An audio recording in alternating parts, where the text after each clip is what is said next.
के सरप्रस्त मुनाज़िर अहले सुन्नत फ़क़ीहुन नफ्स उस्ताज़ुल उलमा हज़रत अल्लामा मौलाना मुफ्ती मोतीउर रहमान साहब ये मौजूद हैं, जिन्हें भी ये बात पेश किया गया। हज़रत की बारगाह में अर्ज़ है कि हज़रत अपने कीमती तासुरात से नवाजें। हाँ बिल्कुल ठीक है।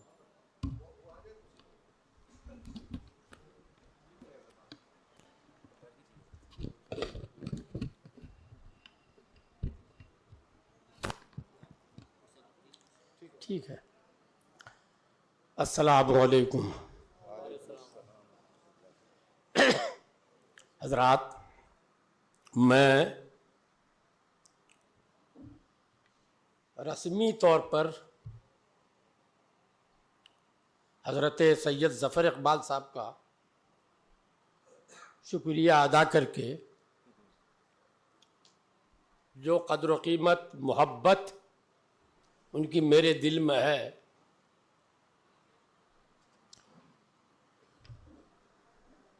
इसकी तौहीन करना नहीं चाहता।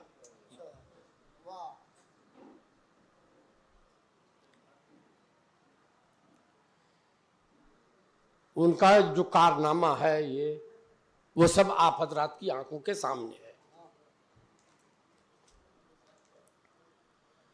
अगर यही सिलसिले कादरी सिलसिले चिश्तिया है, और बेशक है,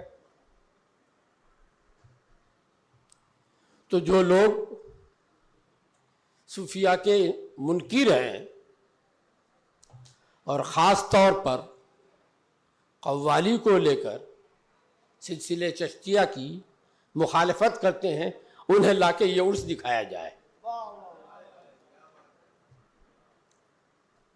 कव्वाली का ये लफ्ज़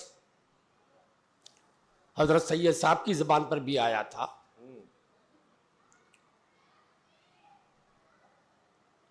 और इस सिलसिले में आज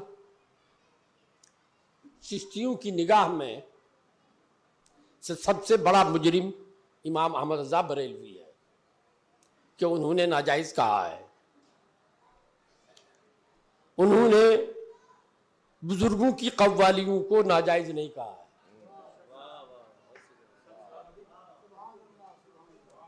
और बुजुर्गों की कव्वाली बिल मज़ामीर को भी नाजायज़ नहीं कहा है। लोग पढ़ते नहीं हैं, एक हर्फ कहीं देख लेते हैं, उसी को लेके उड़ जाते हैं। इस सिलसिले में इमाम गज़ाली ने एक वाक़या लिखा है जिसे हम सब लोग शायद पूरे हिंदुस्तान में लतीफ़े के तौर पर बयान किया जाता है। मैंने भी बचपने से सुन रखा था, वो लतीफ़ा समझ रहा था। जब उनकी किताब मेरे सामने आई तो मेरी आंखें खुली। उन्होंने लिखा है कि किसी गांव में ज्यादातर अंधे रहते थे। दिन में जो आंखियारे थे वो कारोबार में चले जाते थे, अंधे बेचारे घर में रहते थे। तो शोर मचा के हाथी आया, हाथी आया। वो सब हाथी देखने के लिए टूट पड़े। तो थे तो सब अंधे, हाथी कैसे देखे? टटोल के देखना शुरू किया। किसी का हाथ पाँव पे पड़ा, किसी का हाथ कान पे पड़ा, किसी का हाथ सूंड पे पड़ा। वहां से लौट के आए, रात को आखियारे भी आ गए, कारोबार अंजाम देकर। तो गुफ्तगू होने लगी कि आज हम लोगों ने हाथी देखा। अच्छा बताओ तो कैसा है हाथी? तो जिसने सूंड देखा था उसने कहा बहुत मोटा सा रस्सा था। जिसने पैर छुआ था उसने कहा पीलर था मकान का, वगैरह वगैरह इसी तरह कहता रहा। अब जो आंखियारे थे, हाथी देख चुके थे, उन्होंने कहा तुम सब अंधे हो। वाह वाह वाह, अंधे तो थे ही। कहा तुम सब अंधे हो, न वो पीलर है, न मोटा रस्सा है, न वगैरह वगैरह। वो उन सब का मजमुआ है। हाथी उन सब का मजमुआ है। फरमाते हैं इसी तरह से आजकल के मौलवी लोग हैं। एक किताब में कुछ पढ़ लिया, उसी को हिर्ज़-ए-जां बना लेता है कि सब कुछ यही है। जब तक सब कुछ न पढ़ ले, किसी के बारे में कुछ नहीं कहा जा सकता है कि वो क्या है। तो इमाम अहमद रजा न तो कव्वाली के मुनकिर हैं बुजुर्गों के, न उनकी बिलमज़ामीर कव्वाली की मुखालिफत की है। उन्होंने उसको जायज करार दिया है। मगर सबसे ज्यादा आजकल निशाने पे वही हैं। कव्वाली का मसला मज़ामीर के साथ ये मुज्तहद फी मसला है। इस्तिलाह में मुज्तहद फी हमारे उलमा जानते हैं। मुज्तहद फी बाज आइम्मा ने इसे जायज करार दिया है, बाज ने नाजायज करार दिया है, चूंकि हदीसें दोनों तरह की मिलती हैं इन हदीसों की बुनियाद पर। और मुज्तहद फी मसला जैसे इमाम शाफई का एक मजहब है, उसके बरखिलाफ इमाम अबू हनीफा का है। हालात और ज़रूरत पेश आ जाएं तो अपना मसलक छोड़कर दूसरे के मसलक पर अमल किया जा सकता है। हजरत ख्वाजा गरीब नवाज जिस जमाने में तशरीफ लाए थे, उस जमाने को रखिए माहौल, और माहौल को पेश नजर रखिए। क्या कोई उस वक्त इस दावत पर आ सकता था कि आओ कलमा पढ़ लो? क्यों आता करीब? उस वक्त तो माहौल था नाच गान का, और दीनी मजहब, वो दीनी माहौल था। वो सारंगी या जो भी उस जमाने में साज रहा हो, ढोल का वो था। तो उनको करीब करने के लिए इस मुज्तहद फी मसले में, बावजूद है कि ख्वाजा गरीब नवाज हनफी थे वो, मगर इसके बावजूद उन्होंने उसका सहारा लिया कव्वाली का, ताकि लोग करीब आए। और जब करीब आ जाएंगे तो वही आपके लफ्जों में आए और फंसे। इस तरह से कव्वाली उन्होंने की। आज जो कव्वालियां आमतौर पर मुरव्वज हैं, क्या कोई बाशऊर चिश्ती भी उसे जायज कह सकता है क्या? अब देखिए, जिम्मेदार शेख तरीक़त खान सिलसिले चिश्तिया के, तो इन कव्वालियों को नाजायज करार दिया है। और बंद बांधने के लिए बाउंड्री पहले खींची गई है दूर से, कि उसको आमतौर पर नाजायज लिखो, और जायज होने का जो पहलू है वो पहलू नहीं। इसलिए कि इफ्ता का वसूल ये है कि अगर कोई मसला पूछे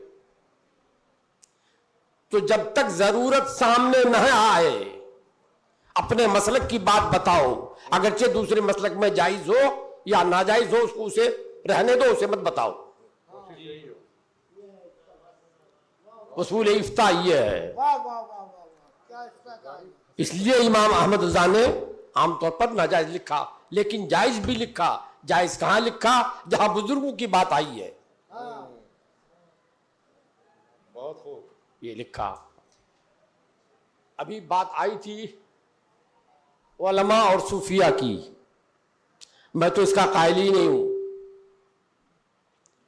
कि उलमा सूफिया अलग अलग कोई चीज है। हर सूफी आलिम है, बेशक, अगर वो आलिम नहीं है सूफी नहीं तो सूफी नहीं है। बहुत खूब। आज जो खानकाहों में जोहला सूफिया बने बैठे हैं, उन्हीं की वजह से तसव्वुफ बदनाम हो रहा है। मुझे याद है पटना में एक साहब ने मुझसे पूछा था दौरान तकरीर कि हजरत ख्वाजा गरीब नवाज आलिम थे? हाँ, बड़े भाई, और क्या आलिम थे। सनद वनद कहाँ से लाए थे? उन्होंने किताब उताब लिखी है? तो मैंने कहा कि फौज अगर बॉर्डर छोड़कर यहां चोरी और डकैती के लिए आ जाए। से लोगों को बचाने आ जाए, बचाने ही आ जाए, तो मुल्क बाकी रहेगा? नहीं, बॉर्डर छोड़कर सारे लोग आ जाए शहर में, मुल्क गया। मुल्क तो हाथ से चला जाएगा। तो ख्वाजा गरीब नवाज ने किताब नहीं लिखी, लोगों को मुसलमान बनाया। आर्मी बना। उन्होंने लोगों को मुसलमान बनाया। अगर उन्होंने मुसलमान नहीं बनाया होता तो आज किताब लिख के किताब किसके लिए लिखी जाती? कौन पढ़ता हमारी किताबें? ख्वाजा गरीब नवाज ने लोगों को मुसलमान बनाया और बाद के उलमा को किताब लिखने के लिए उनकी रूहानियत ने कहा तुम किताब लिखो, मसलक मेरा है, उजागर तुम करो। क्या बात है। मसलक मेरा है, उजागर तुम करो। इसीलिए उलमा ने किताबें लिखी। तो हजरत ख्वाजा गरीब नवाज अल्हम्दुलिल्लाह, चाहे चिश्ती हो, चाहे नक्शबंदी हो, कोई भी हो, पूरे मुल्क में, हिंदुस्तान में सबसे बड़े बुजुर्ग का नाम ख्वाजा मोइनुद्दीन चिश्ती रहमतुल्लाह ताला अलैह, सबसे बड़े बुजुर्ग का नाम, चाहे वो किसी सिलसिले के हो रहे हों। हजरत ख्वाजा गरीब नवाज सबसे बड़े बुजुर्ग। और ख्वाजा बुजुर्ग गरीब नवाज का क्या इल्म और क्या कब पैदा हुए, क्या हुए, वो सब आप लोग सुन चुके, उनकी करामतें भी बहुत सुन चुके। ख्वाजा गरीब नवाज का फैज़ान बाबा फरीदुद्दीन पर, उनका फैज़ान बख्तियार काकी पर, उनका फैज़ान हजरत महबूब इलाही पर, और ये आज जो कहा जाता है कि साहब सूफिया आलिम है कि नहीं है, बस उसी की एक नज़ीर पेश कर रहा हूँ छोटी सी। हजरत महबूब इलाही रहमतुल्लाह ताला अलैह जब खुलफा की टीम मुल्क में भेजने वाले थे तो सबको जमा किया, अपने तमाम बड़े मुरीदीन को जमा किया। फरमाया खिलाफत का पहला हकदार तो सिराजुद्दीन को होना चाहिए, मगर वो आलिम नहीं है, वो आलिम नहीं है।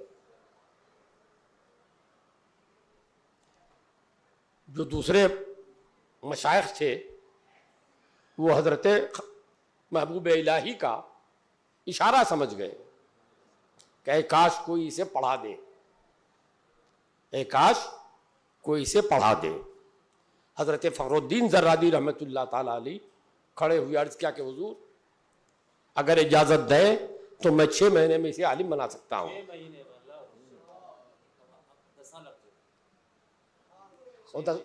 10 साल लग गए। 10 साल में भी हम कितने बड़े आलिम हैं खूब जानते हैं।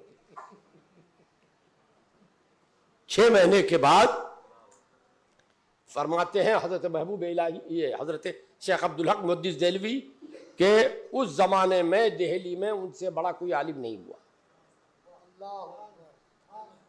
6 महीने में वो इस लायक हुए। उन्होंने दरस निजामिया में पढ़ी जाने वाली किताब पंजगन और हिदायतुन्नौ लिखी। पूरा बर्रे सगीर जो